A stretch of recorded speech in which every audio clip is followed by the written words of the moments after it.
T'as dû te rendre compte, par accident, cette vidéo s'était arrêtée au mauvais moment. Alors je continue et je reprends. Donc on parlait des goûts de ma grand-mère pour les artistes, l'art, la sculpture, la peinture en particulier. Elle était très bien éduquée et je ne savais pas à l'époque, mais j'ai découvert en vivant chez elle qu'elle était aussi au moins trilingue. Elle parlait français, bien sûr, puisqu'elle venait d'une ville qui, à l'époque en Belgique, était encore dans le pays wallon, donc en territoire francophone, mais qui était devenue ensuite flamande. Et donc elle parlait français, elle parlait flamand, et elle connaissait également l'anglais et l'allemand. Mais je ne savais pas tout ça quand je suis arrivée chez elle, que j'étais trop petite. Mais je me suis rendu compte euh, qu'elle connaissait l'anglais parce que j'habitais là avec mon frère pendant un an, pendant que mes parents déménageaient. Ils ont dû quitter le village quand j'ai fini l'école primaire parce qu'il n'y avait pas d'école secondaire au village. Il n'y avait qu'une école primaire et après, il y avait dans, dans mon école de filles, mon école primaire, il y avait une autre salle qui s'appelait le cours complémentaire et qui rassemblait toutes les filles qui ne voulaient plus continuer l'école, donc qui n'allaient pas en école secondaire. Et donc elles faisaient quelque chose d'autre, je ne sais pas.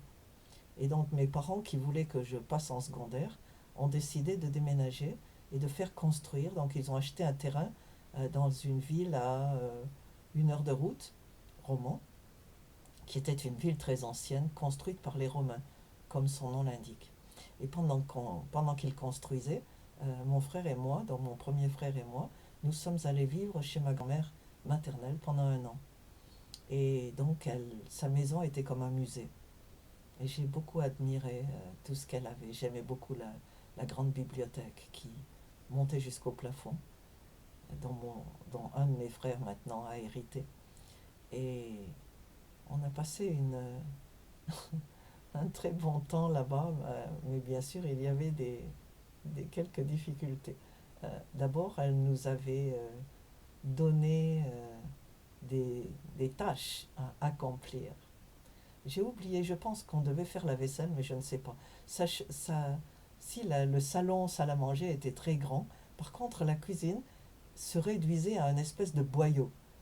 C'était donc un château qu'elle habitait, un château du XVIe siècle, construit en 1515, et le rez-de-chaussée et le premier étage, le château était divisé en deux, ou du moins cette partie du château. Et les propriétaires étaient à gauche, et nous, ma grand-mère et nous, habitions à droite. Il y avait une autre partie du château, plus loin, après, mais qu'on n'a jamais visité, qui était séparée de nous par une tour, une petite tour, une tourette. Et ce château était magnifique, donc, mais la cuisine était vraiment très étroite. Et ça convenait à ma grand-mère parce qu'elle pouvait s'asseoir et toucher les murs d'un côté et d'autre et prendre tout ce dont elle avait besoin pour cuisiner, euh, que ce soit les légumes, les casseroles, les assiettes. Et la fenêtre était une meurtrière. Et il y avait plus d'1 mètre d'épaisseur de murs. Donc c'était des murs très épais, comme on les faisait à cette époque, au XVIe siècle. Et ma grand-mère nous occupait en dehors de l'école. Euh, Mon frère et moi devions en particulier arracher les mauvaises herbes. Et ma grand-mère avait une maladie des os, donc elle marchait avec 2 cannes béquilles avec difficulté. Mais elle ne s'est jamais plainte. Mais je l'entendais de temps en temps dire oh, mes vieux os. Et je trouvais ça rigolo. Je ne savais pas que c'était difficile pour elle, qu'elle était handicapée vraiment. Donc avec ses 2 cannes. Alors elle s'asseyait ou elle restait debout dehors dans le jardin quand il faisait beau. Et elle pointait avec sa canne droite euh, pour moi et mon frère, et elle disait voilà celui-là, enlève-le celui-là. Et je me disais mais vraiment elle est méchante. Pourquoi est-ce qu'on doit se mettre à 4 pattes comme ça? J'avais aucune idée de ce qui se passait. Une autre activité, c'est que mon frère était chargé de poster les lettres. Et c'est des lettres qui étaient timbrées avec des timbres de collection. Parce qu'elle faisait acheter des timbres de collection à la poste, au lieu des timbres ordinaires, et elle les envoyait à la famille, aux amis, et qui étaient chargés ensuite de lui renvoyer ces timbres pour qu'elle puisse continuer ses collections. Elle faisait une collection par petit enfant. Donc on était nombreux et il y avait une collection pour chacun qu'elle voulait nous donner quand nous atteindrions l'âge adulte, probablement, ou du moins adolescent. Et donc, Philippe était chargé de poster ses lettres, mais il ne voulait pas aller jusqu'à la poste. Alors, il y avait à l'extérieur du château un banca, une espèce de... Ces trucs qui étaient des espèces d'abris en béton dans lesquels on descendait par un petit escalier. Ça datait de la Seconde Guerre mondiale, donc ça n'était jamais utilisé. C'était plein de rats et c'était à moitié inondé. Il y avait toujours des flaques, plein d'eau au fond. On était allé voir une fois ou deux. Et je ne savais pas que mon frère avait décidé que ça c'était la poste. Alors il allait jeter les lettres. Et puis il revenait, j'ai fini. Il dit, oh, tu es bien rentré tôt, oui. Jusqu'au jour où une des voisines lui a dit, Madame Parent, j'ai trouvé, ou c'est pas Madame Parent, Madame de Cavel, j'ai trouvé des lettres et je pense que ça doit être des lettres à vous, au fond du banca. Ça a dû chauffer ce jour-là. Ouais, ça c'était une histoire terrible. Mais pendant ce temps, moi j'étais dans une école dont on parlera un autre jour. Et donc ma grand-mère s'entendait très bien avec mon père. Et ils avaient une relation vraiment excellente, très différente de la relation que mon père avait avec sa propre mère. Parce que là, c'était juste câlin. Il aimait sa mère.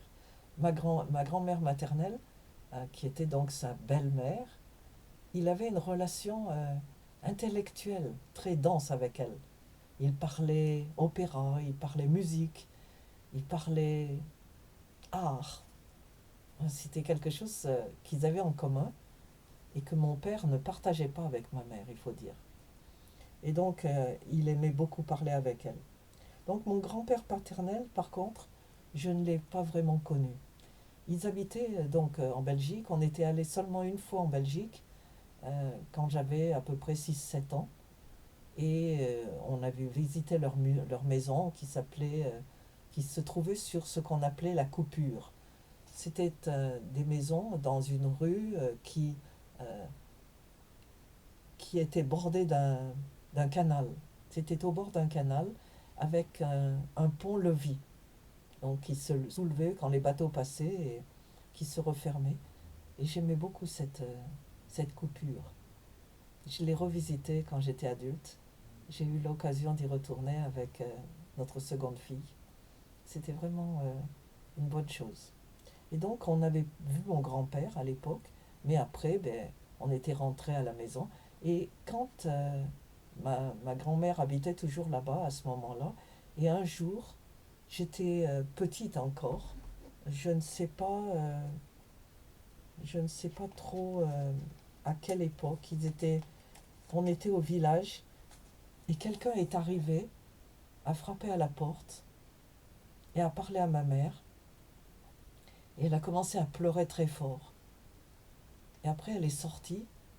Je ne savais pas ce qui se passait, mais j'étais vraiment dérangée. C'était inquiétant de la voir pleurer comme ça. Et j'ai appris qu'on lui avait expliqué que son père venait de mourir dans un accident. Il était avec 3 autres hommes. Ils revenaient de quelque part et ils roulaient, c'était la nuit.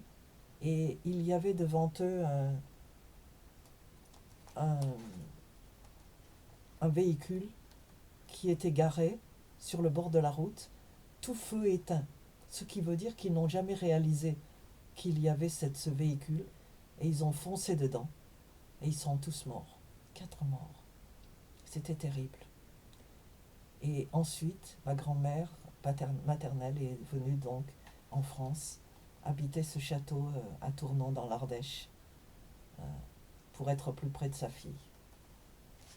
La famille de ma grand-mère maternelle s'appelait, donc De Cavell, c'était le nom de son mari, de mon grand-père maternel, et les autres, elles, s'appelaient Vanèse. Et j'ai entendu dire qu'ils avaient des ancêtres espagnols, des huguenots, donc des protestants qui s'étaient réfugiés en Belgique sous les persécutions à l'époque, qui s'appelaient Bagnès et qui ont francisé leur nom en Vanèse. Et c'était notre famille de Belgique qui souvent venait nous rendre visite quand nous avons déménagé à Romans, quand j'avais 11 ans. Ils étaient nombreux, ils parlaient français avec l'accent de Bruxelles, un accent délicieux, flamand et même allemand. Et on les appelait tous oncle et tante. Mes préférés, c'était oncle Charlot et tante Louise, qui l'appelaient Tamine. Il n'avait pas d'enfant et il s'adorait. Et il regardait sa femme avec des yeux qui brillaient. À l'époque, ils étaient, pour moi, très anciens. Ils avaient certainement au moins 60 ans, mais ils s'adoraient. Et c'était vraiment touchant de les voir. Et c'était un couple qui s'adorait. Voilà. La suite au prochain numéro.